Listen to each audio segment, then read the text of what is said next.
हमारा epithelial tissue आज हम लोग शुरू कर रहे हैं। Now what is, there are some unique features of epithelial tissue. Okay, तो कौन कौन सा है unique feature? Okay, unique features of epithelial tissue. Okay, point number 1, it originates from all three layers. समझे कि नहीं?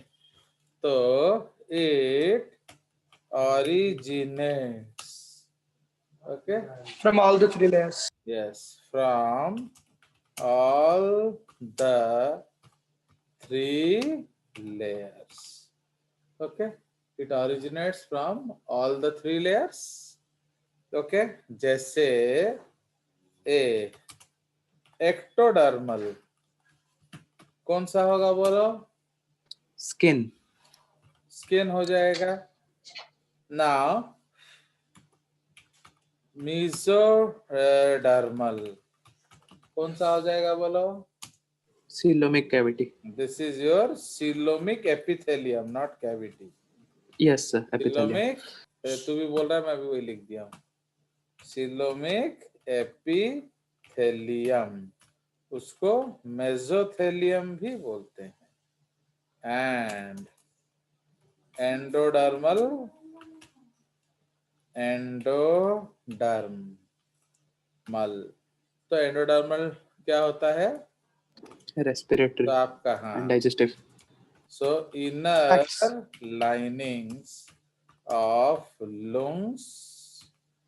lungs basically alveoli and digestive system. ठीक है, तो ये सारा का सारा जो है क्या है? So these are different type of origins. ठीक है, ये आपके अलग अलग ऑरिजिन्स हैं। तो ये हमारा पहला पॉइंट है। Second, there is no blood supply to this tissue.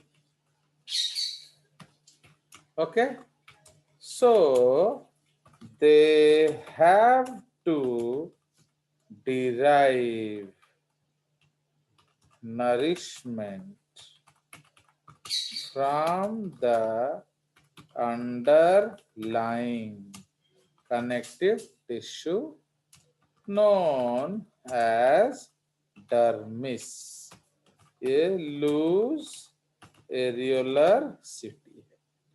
Okay, known as dermis.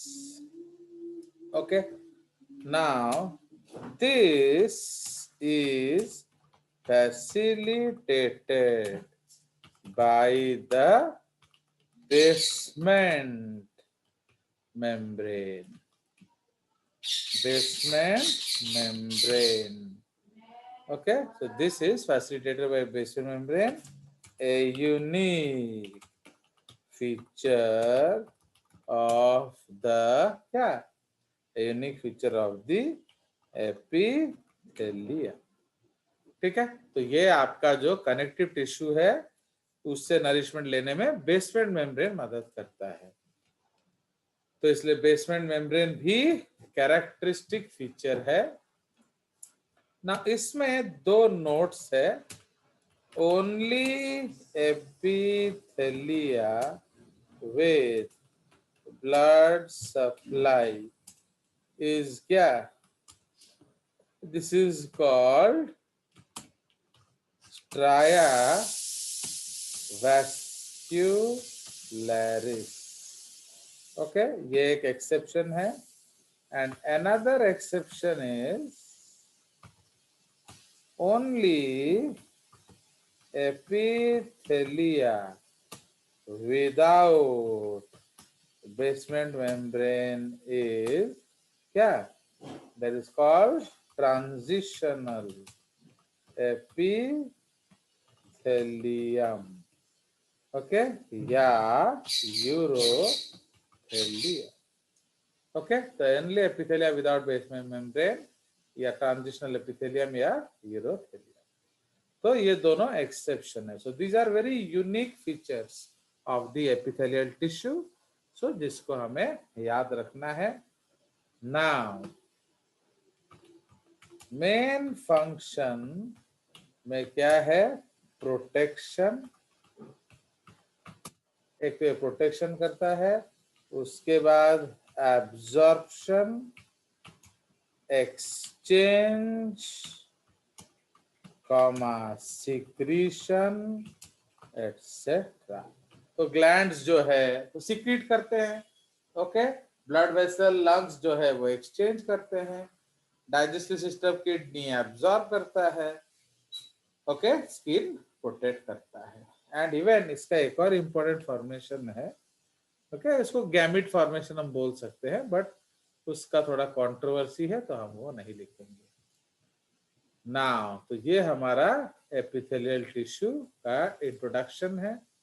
चलिए और कुछ पूछना है तो पूछ सकते हैं, नहीं तो हम चलेंगे आगे।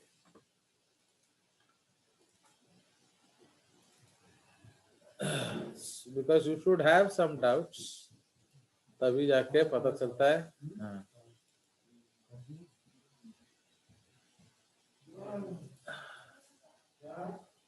चलिए। So as usual you are silent because you are born for KVPY।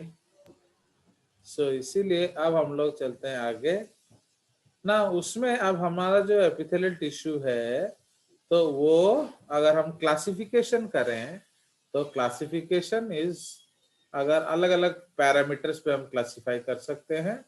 तो अगर हम लोग क्लासिफाई करें ऑन द बेसिस ऑफ क्या, classification on the basis of your number of layers. और हेलमेट नहीं एक बार पड़ेगा, अरे हेलमेट नहीं निकालेंगी।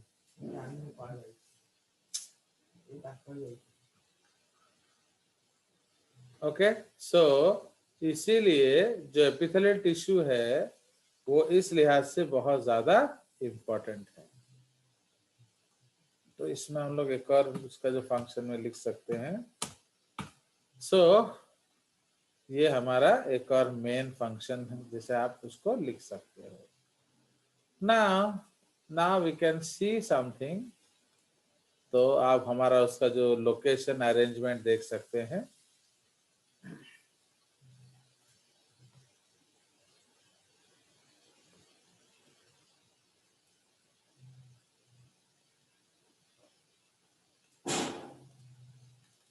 So if you focus at this diagram,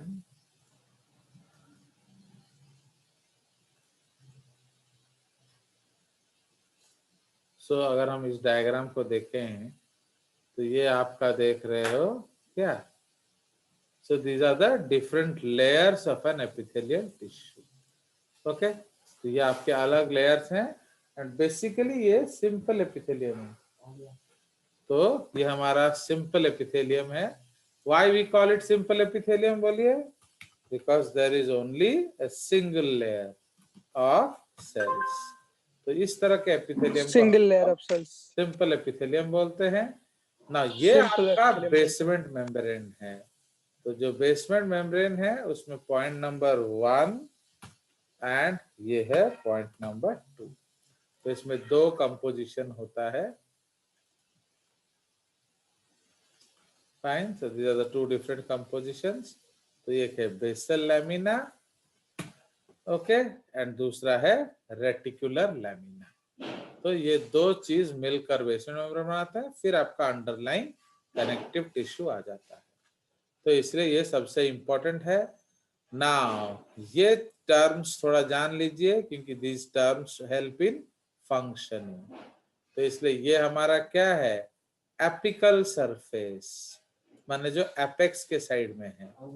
ये है लैटरल सरफेस, मतलब साइड्स में है। एंड ये जो है बेसल सरफेस, जो आपका बॉटम में है। समझ रहे हो? So these are the heat off कर लो। So दिखे ଆଉ जो लाइट देने की बसे चार्ज एटा सेटा भी नहीं जा बड़टा। Okay, so that is why these are the different layers. Okay, तो आप ये नीचे, तो इसलिए आपको पता होना चाहिए क्योंकि हम लोग जब भी फिजियोलॉजी डिस्कस करते हैं हम वहाँ कौन सा सरफेस डिस्कस करते हैं।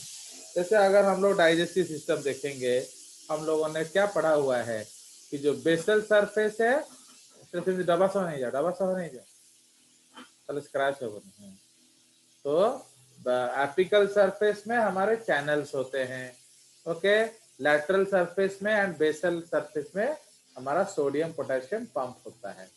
तो अगर आपको ध्यान है, जब मैंने आपको पढ़ाया था SGLT, तो उसमें मैंने आपको बताया था कि एपिकल सरफेस में क्या होता है, SGLT होता है, बट आपका लैटरल एंड बेसल सरफेस में क्या होता है, they are the sodium potassium pumps. तो इसलिए ये उसका डायमेंशन डायरेक्शन बताने में ये मदद करता है। Okay, so this is very very important. चलिए, सो ये डायग्राम को आप याद रखेंगे। Okay, so now let's go back to our layer. तो इसलिए अभी यहाँ हम लोग फीचर ऑफ एपिथेलियम डिस्कस करेंगे। Okay, the features of epithelium, तो वही चीज हम लोग डिस्कस करेंगे ना। As we saw in the diagram that क्या ये जो लेयर्स हैं, okay, so this may be arranged in single और मेनी लेयर्स।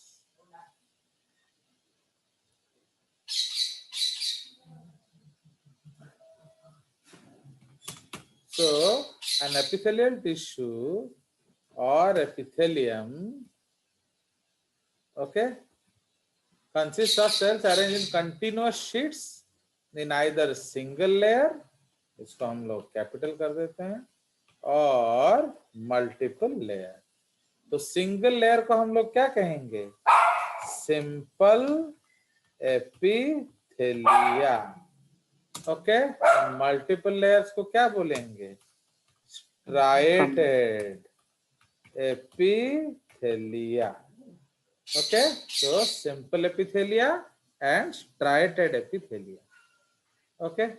चलिए, now the cells are closely packed with little intercellular spaces and are tightly together by many cell junctions।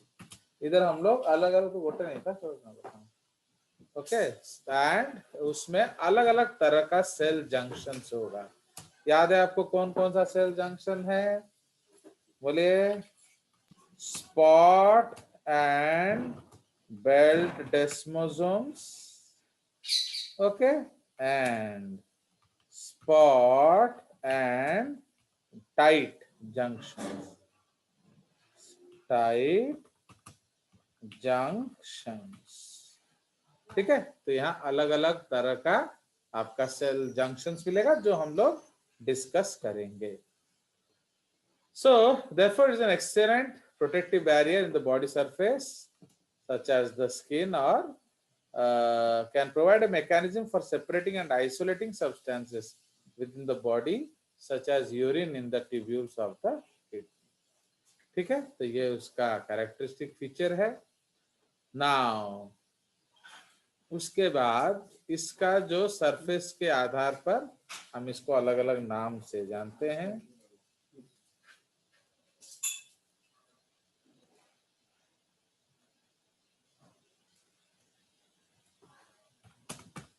So the various surfaces often differ in structure and are specialized functions. The apical surface, okay, faces the body surface, a body cavity or the lumen, okay, of a hollow duct या organ।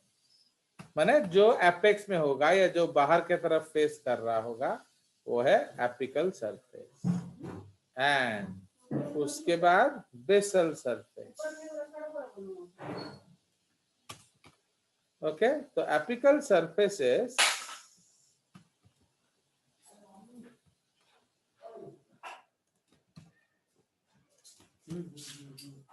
Okay, दे may contain cilia. तो अगर cilia हुआ तो उसको हम लोग क्या बोलेंगे, Ciliated. ciliated, and microvilli मतलब brush bordered. ऊपर उजास माधव, ओके ओके, एक second.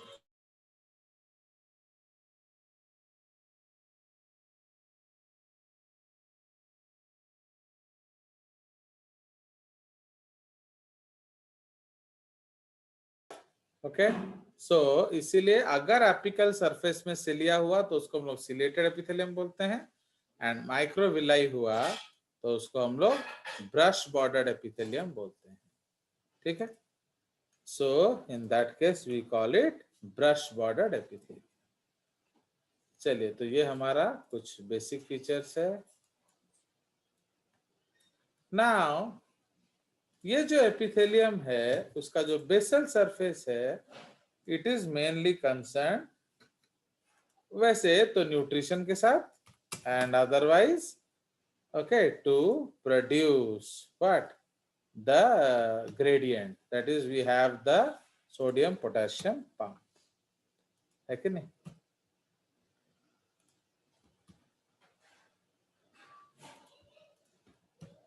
So the basal surface is opposite the apical and adheres to extracellular materials.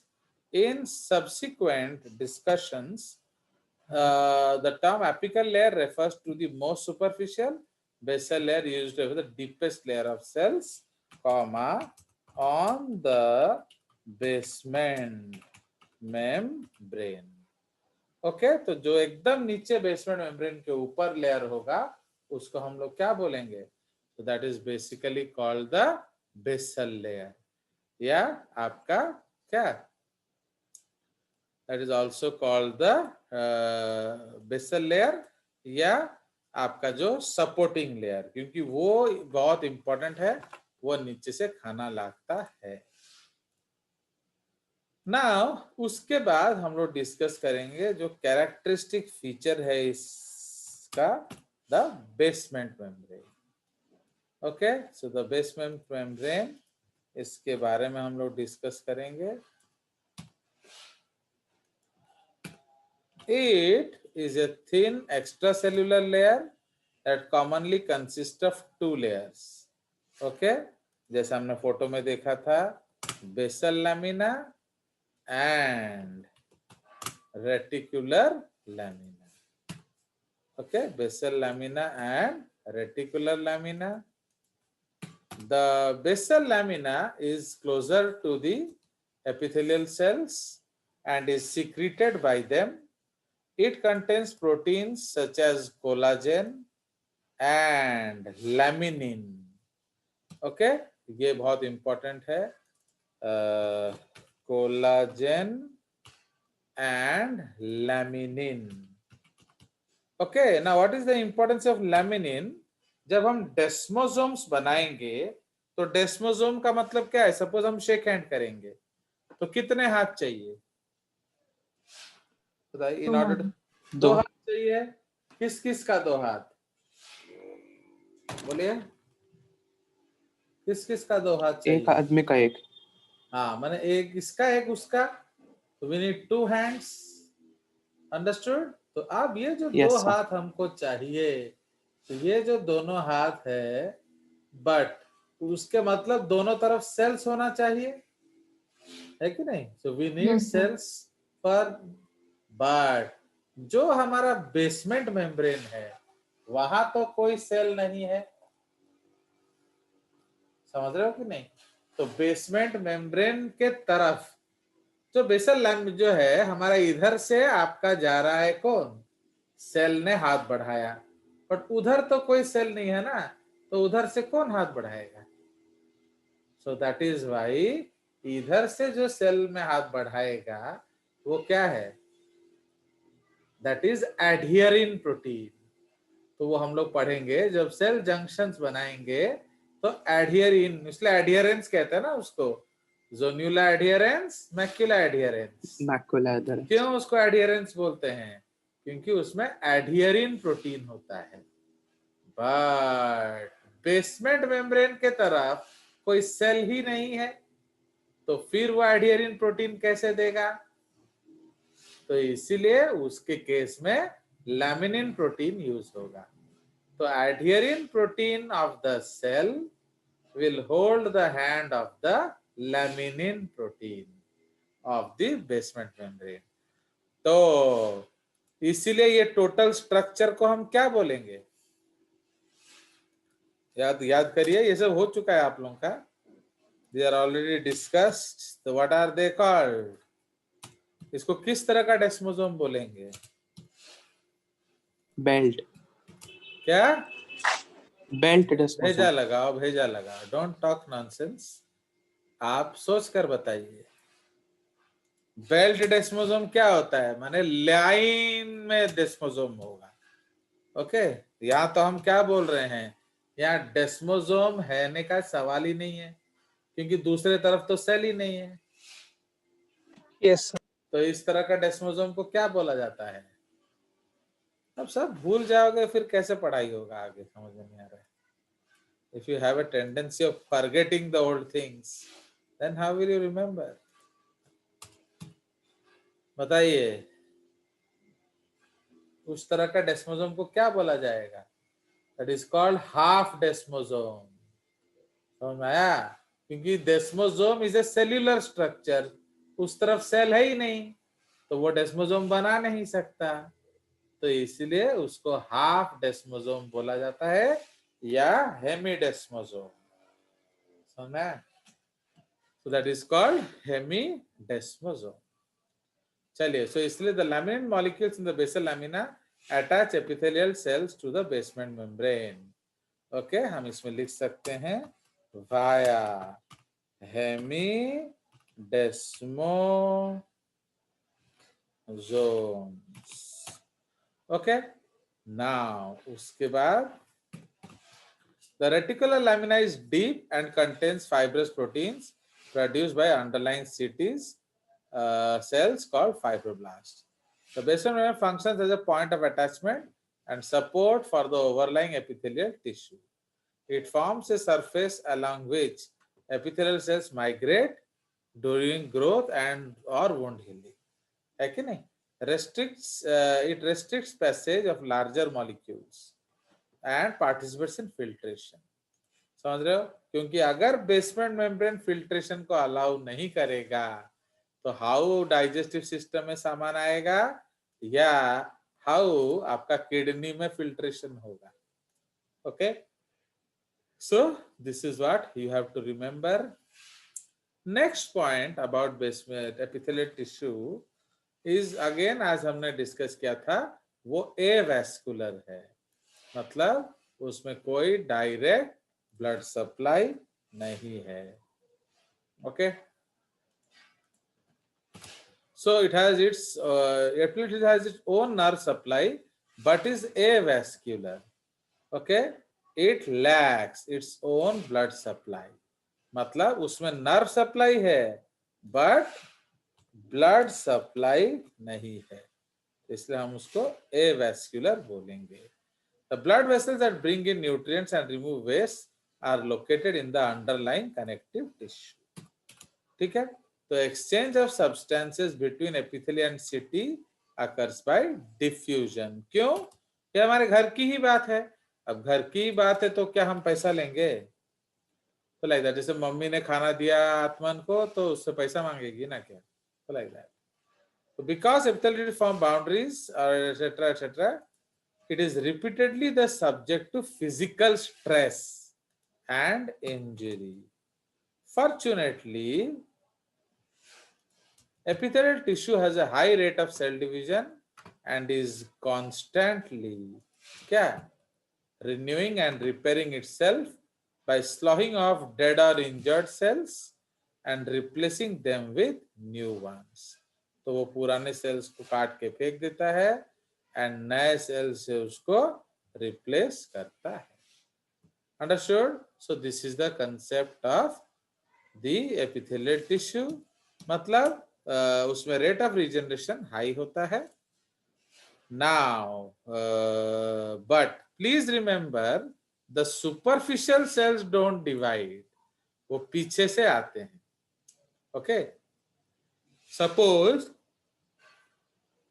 किसी ने आपके हाथ को स्क्रैच कर दिया, तो आप जो सेल गए वो वापस नहीं आएंगे, ओके, उनको पीछे से रिप्लेस किया जाएगा, क्योंकि जो सेल गया वो तो गया, अब वो कैसे डिवाइड करेगा, and they are differentiated cells, they can not divide, understood. तो इसलिए उसके बेसमेंट मेम्ब्रेन में टोटिपोटेंट सेल्स होंगे। So it plays many roles, जो कि हम ऑलरेडी जान चुके हैं, तो उसके बारे में और हम रायता नहीं फैलाएंगे। तो ये हमारा सम पॉइंट्स है इसके बारे में। नाउ इसको दो तरह के लेयर्स में हम डिवाइड कर सकते हैं, दो तरह के लेयर्स में हम इसको क्लासिफाई कर सकते हैं। एक है आपका जो लाइनिंग करता है, एंड एक है जो आपका सिक्रीशन करता है। Okay,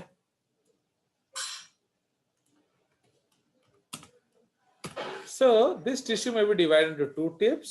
A is covering and lining epithelium, forms the outer cover of skin and some internal organs.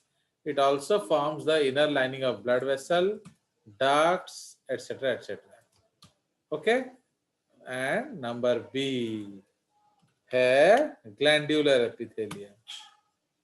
Okay, so number B जो है ग्लैंड्यूलर एपिथेलियम, तो ये आपके अलग अलग तरह का ग्लैंड्स को कलेक्ट करता है, ठीक है।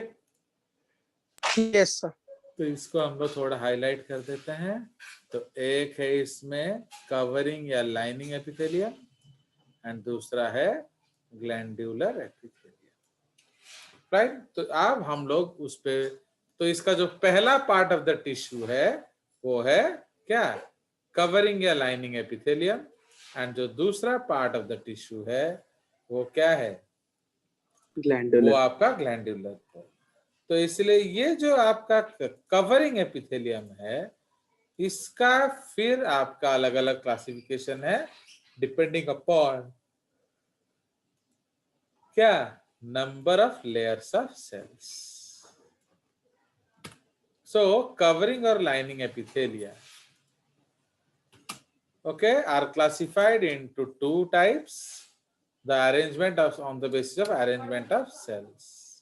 इसमें हम फिगर आपको दिखाएंगे।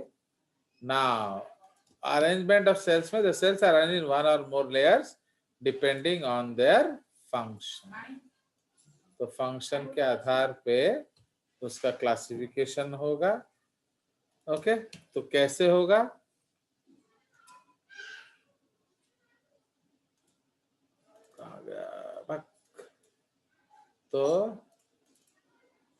तो सिंपल एपिथेलियम क्या होता है, जिसमें सिंगल लेयर ऑफ सेल्स होंगे एंड वो अलग अलग काम करेगा। फिर आपका स्ट्रूडोस्ट्रैटिफाइड एपिथेलियम, उसमें क्या होगा एक ही लेयर बट दो अलग अलग तरीके के सेल्स होंगे, इसलिए उसे अपीयर करेगा एज इफ उसमें मोर लेयर्स हैं, ठीक है। तो there will be actually single layer but appears to be many layer, ठीक है। तो ये है आपका स्ट्रूडोस्ट्रैटिफाइड, ये है आपका स्ट्रैटिफाइड, क्लियर। तो इसी को अब हम लोग डिटेल्स फैलाएंगे।